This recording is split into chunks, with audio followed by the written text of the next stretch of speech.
So in this case that I'll be talking about, collisions in space, I'll be looking at Belgium and the UAE. So in this case, Belgium and the UAE both had satellites in space that they were using for their own research respectively. Seeing as the Belgian satellite was recording footage, they noticed that their satellite crossed paths with the UAE's satellite. Roughly around 10 minutes later, the Belgian satellite began to falter and stopped recording footage. This led to the Belgian delegation becoming adamant that the UAE satellite was at fault for this mishap, as the satellite released some foam, which in turn caused the damage. In a more interesting turn of events, the UAE satellite went on to catch fire and thus becoming completely disabled in the process. This may prove to aid Belgium's argument that the UAE should be held liable.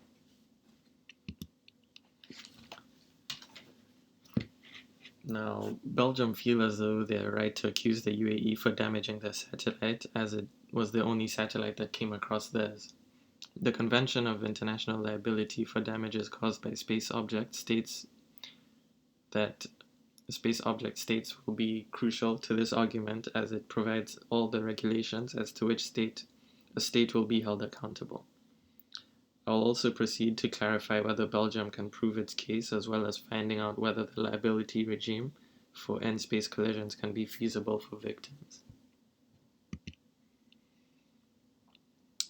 The Space Liability Convention came about in 1972 and is a treaty that explains the rules for liable states in the Outer Space Treaty that came about in 1967.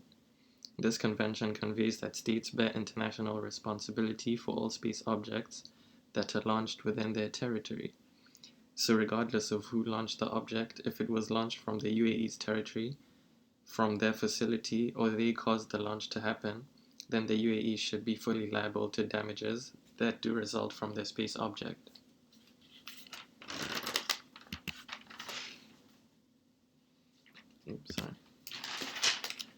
Importantly, claims under this convention must be brought by the state against the state, so an individual would not be able to file a lawsuit against the state.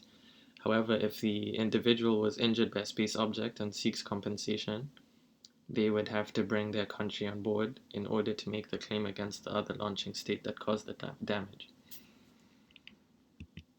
So this brings me to articles found under the Space Liability Convention. Article 1 states that the term damage means loss of life, personal injury, or other impairments of health, or loss of and damage to property of states or of persons, as well as property of international governmental organizations. Furthermore, the term launching includes attempted launching, while launching states refers to the state that launches or procures the launching of a space object, or a state from whose territory or facility a space object is launched.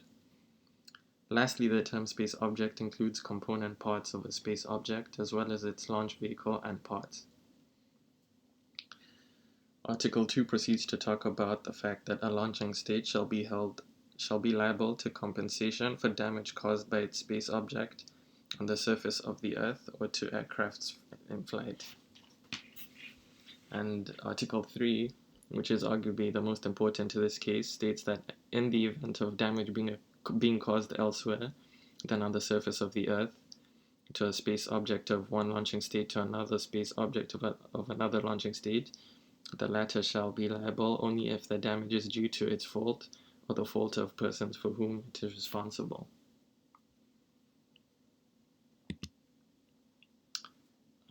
Here are some principles that help explain the rules around debris found in space. A state is always responsible for the activities in space and has to maintain these activities. The launching state is also liable for any damages caused by their object. Registration is required for the purpose of debris and damages. In class, we use the example about how states are responsible for actions on the high sea. In the law of the sea, collisions are fault-based and liability falls according to domestic law.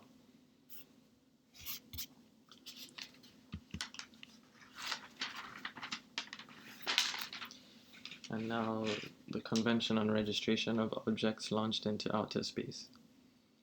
This is widely known as the Registration Convention, and it was adopted by the United Nations General Assembly in 1974. The sole aim of this convention is for states to provide the UN with details about the orbit of each space object. Information such as the name of launching state, an appropriate designator of the space object or its registration number, date, and location of the launch, and the general function of the space object are all part of the registry process. These registration details will help pinpoint the state that would be liable, as all information about the space object would be passed on to the UN, who monitor the object, enabling them to judge who would be at fault in such a scenario.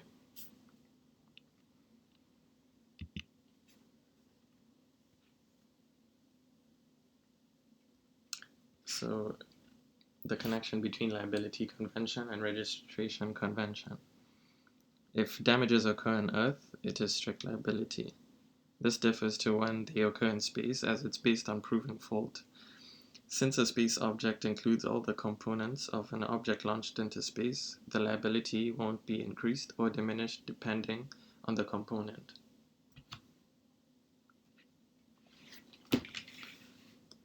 In space, proof of fault is required to determine liability. There is also a distinction for the two standards of fault. So they make it easier for the launching states only until they are proven to be at fault. Only then will the state proven to be at fault have liability towards the injured state. The connection between the liability convention and the registration convention is actually key. Registration is a requirement under international law and helps establish control under the state that duly controls and owns it. This means that the liability convention and registration help establish who is responsible when damage arises. This is because the only legal way to connect a state to damage caused is through their registration. So now let's look at an incident where this type of law was applied, as we discussed in class. So the Cosmos 954 is a well-known case where the Space Liability Convention was used to determine who liability fell on. In this case, the Soviets had launched a space object for their own research purposes. It was intended to stay up there for some time, but its safe disposal orbit failed, leading to it re-entering the Earth's atmosphere. In doing so, the space object fell in Alberta and Saskatchewan, both in Canada. The issue was the Soviets failed to warn the Canadians about when or how the satellite was coming down. The Canadians had to find out by themselves. Due to the satellite having nuclear power, it posed a radioactive risk to Canada. This meant that it now became a federal government issue, as it assumes jurisdiction when the issue at hand involves nuclear power. Combined evidence of language on the satellites and confessions further helped Canada prove its claim that the responsible state was the Soviets. The USA helped Canada with the cleanup process. So, under the Space Liability Convention, the Soviets were liable for the incident due to the fact that a state which launches an object into space is liable for damage caused by that very object, especially if it was launched from their territory. This case ended with the Canadian government asking for around $6 million, and despite that amount being requested for expenses and future costs, the Soviet government only paid around $3 million. So after all these factors being put into hand and being put into play, I feel like Belgium are right to hold the UAE liable to the damage they caused to their satellite. However, Belgium may struggle to actually prove that it was directly from the UAE satellite that caused the damage to theirs. Yes, they have footage showing that the two satellites crossed paths, but that does not mean that the UAE satellite actually did any harm. This is a potential argument the UAE may bring up, as just because, for example, cars pass each other on the highway, if they break down later, it doesn't necessarily mean that it's because of a car that they had passed prior. Plus, Article 3 of the Space Liability Convention does state that the state will only be liable if there is proof of fault for the state that is being accused. So, Belgium only believes that the foam came from the UAE satellite. They don't have any physical proof that it did. If their recording footage had showed the foam spilling onto their satellite, then this wouldn't even be an argument. But they only believe, and that may be a downside. What may help their case, however, is the fact that the UAE satellite ended up catching fire a few minutes after they crossed paths. This may imply that the satellite was releasing foam prior to it becoming disabled, which may have perhaps contributed to its demise. Also, the Space Liability Convention is very clear in stating that a state must take responsibility for all space objects that are launched within their territory. So if Belgium can prove that the UAE satellite was launched within the UAE's territory under the Registration Convention, then they might be able to hold them liable.